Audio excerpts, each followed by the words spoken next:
Okay, let's start this morning with the crisis in Ukraine. Happy to have with us Michigan Congresswoman Elissa Slotkin, who just a little more than a week ago attended the World Security Conference in Munich, kind of a who's who of world leadership there, obviously with an eye on what was about to happen and now has since happened in Ukraine. Congresswoman, it's good to have you back on the program. And let me note right at the outset that as you and I are recording this, this is obviously a very changeable situation. But from where we stand right now, give me your thumbnail on your biggest worries. And can you find any reason? I'm getting a little pessimistic about what I'm watching. And can you find a way for this to resolve in a way that's best for the freedom-loving world? Yeah, thanks for having me. I think the only bright spot on this whole thing is just watching the Ukrainians and their level of resistance, their skill at pushing back on the Russians has been formidable. And I think the Russians were taken by surprise. That being said, the Russians are, based on Putin's goals here, are just being sort of devastating with their level of force. And I think we're going to see it get worse rather than better in the next couple of days, since the Russians are targeting civilians.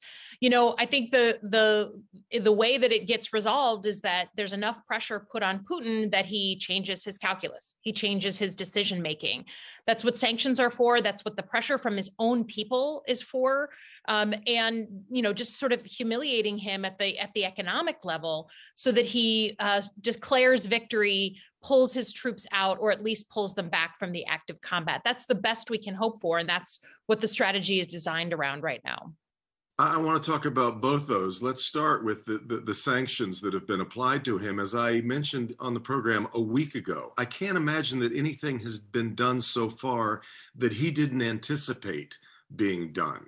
I'm wondering just how effective any sanctions can be, since he knew that that was the one weapon. If the U.S. wasn't going to resort to actual troops or even shutting down Ukrainian airspace, enforcing a no-fly zone, I can't imagine there's a sanction that he didn't think would be leveled at him. So given that, how effective can they be? Yeah, I think actually, so he definitely had money socked away so that he could withstand the sanctions that he knew inevitably were coming. I think what is true is that we've gone further than we've gone in the past. And then honestly, the thing I think that's really affecting him right now is the private sector response. There are ships full of Russian oil sailing around the Atlantic right now looking for buyers. American Express has shut off all services. So if you're the average consumer and you're just trying to get on the subway, you can't get your subway tickets to work. I mean, there are small things that are affecting the Russian people deeply. And I don't think he anticipated that there'd be that much unity around that. It's still clearly at this point not enough to affect his calculus. That's why I think we need to do more on the sanctions. We need to do more on seizure of property, not just sanctioning of property. And then you start to get the people right around Putin to say, hey, boss, we've supported you for a long time, but enough is enough. The other portion that you mentioned was the among the people of Russia, which has been, well, we've all been sort of riveted to watching the video and the stories coming out of Ukraine. I've been very fascinated at watching the reportage out of Moscow. And Thursday night, Nick Robertson for CNN made it clear that the Russian people are being misled, misinformed, and a lot of them are believing they believe that they're somehow liberating the people of Ukraine. So I'm wondering just how effective we can hope that surge of Russian opinion against Putin can be, given the way that he handles information in his own country. Yeah, I think it's true that state-controlled media is telling propaganda to the Russian people. But honestly, look at social media, look at the way messages bounce around the globe. We know that those messages about what's really going on is getting through. And the messages that are getting home now are the ones from the Russian soldiers who thought that they were on exercises and then found themselves going into Ukraine.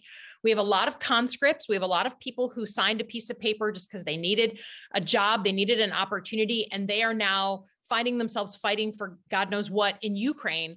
And that message is getting back. We're seeing now parliamentarians talk about this openly. I have never seen that in my time watching Russia.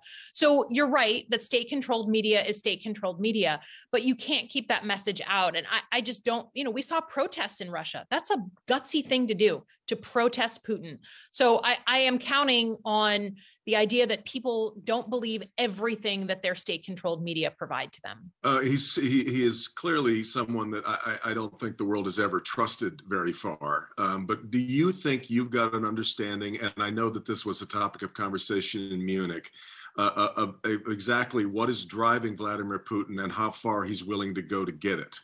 Yeah, there's a lot of professionals who look at the mindset of Vladimir Putin as a business, meaning the intelligence community looks at this very closely. And I have no special information and no intelligence directly on his state of mind, but I will just say this. He has been so isolated for the past 2 years. I mean, exceptionally isolated. I wouldn't be shocked if he was immunocompromised in some way because he's been so careful around COVID, even now. Therefore, he has very few people who actually even have access to him.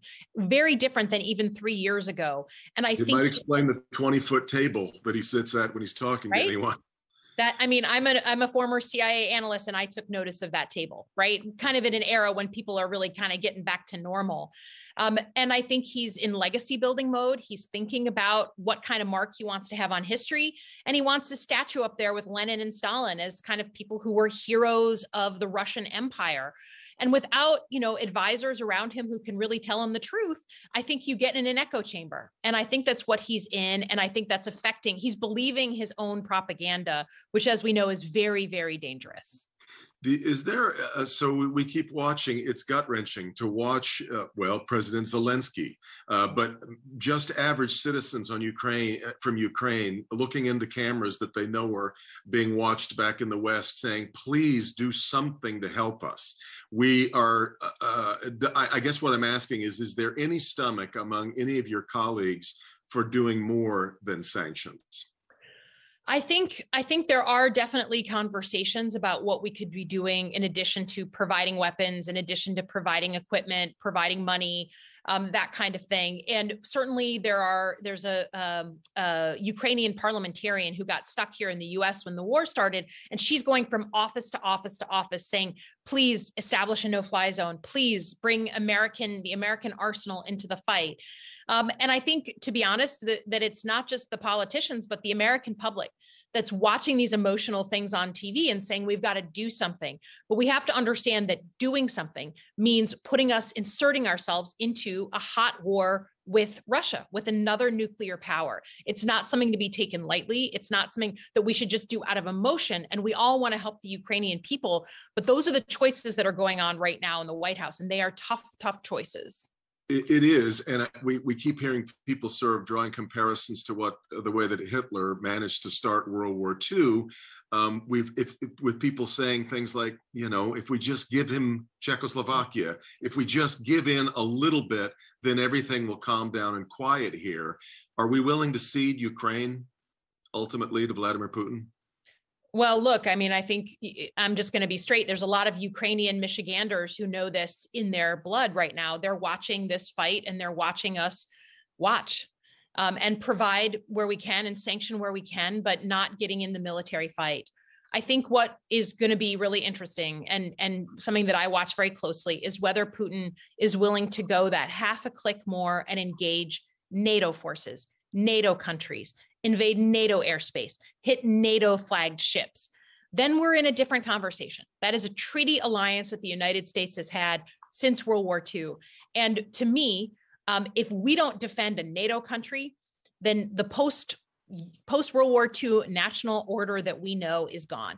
Right. So I think that's what I'm watching for. It is very, very painful to watch what's going on in Ukraine. And actually, what I've heard more than anything around the halls of Congress is bipartisan agreement on something for the first time in a long time.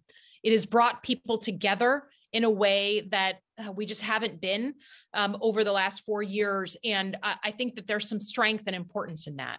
Vladimir Putin, of course, despises NATO, and I have wondered if that is ultimately what eventually he would like to do, is test the resolve of the article of NATO that says an attack against one is an attack against all, because it really has never been tested at the highest level. What's worked has been the promise of it. Maybe he'd like to challenge that. Yeah, I think about this a lot because my stepdaughter's in the military and in Germany. Right. if you're Vladimir Putin and you're unhinged from normal reality, you're only seeing advisors who are promoting war and believing their own propaganda, then why not take a chance in a Baltic state? You know, a place like Lithuania, Latvia, you know, Estonia, places that are small. They can't defend themselves without the help of the rest of the alliance. And I hope that we don't go there, but we need to be ready if they do. And we need to have some red lines. And you're right. I mean, this idea that if you just like keep calm, that Putin will sort of back off, it's just not worked over multiple administrations, Democrat and Republican. So that's going to be a completely new security reality for us.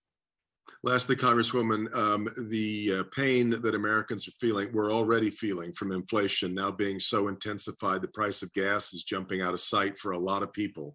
What domestically do we need to be doing to try to ease those pains, which right now look like they're only going to intensify? Yeah, a couple of things. First of all, American production needs to be increased. And here I'm looking at our own oil and gas industry, who still aren't pumping out as much as they were before COVID, who could, if they wanted to, put out more. And that's where the private sector needs to step up as well. We can access our strategic national reserve, which we've done along with other countries around the world to try and loosen the supply. And then what I've called for is a temporary suspension of the federal gas tax that would affect us 18 cents per gallon. It's not a perfect policy. It's not great, but it at least gives us some temporary bridging relief to when worldwide supplies come down. Congresswoman Slotkin, it's hopefully we'll talk about this on more optimistic terms, the next chance we get together. But thank you so much for your time. I really appreciate it. Of course. Thanks, Devin.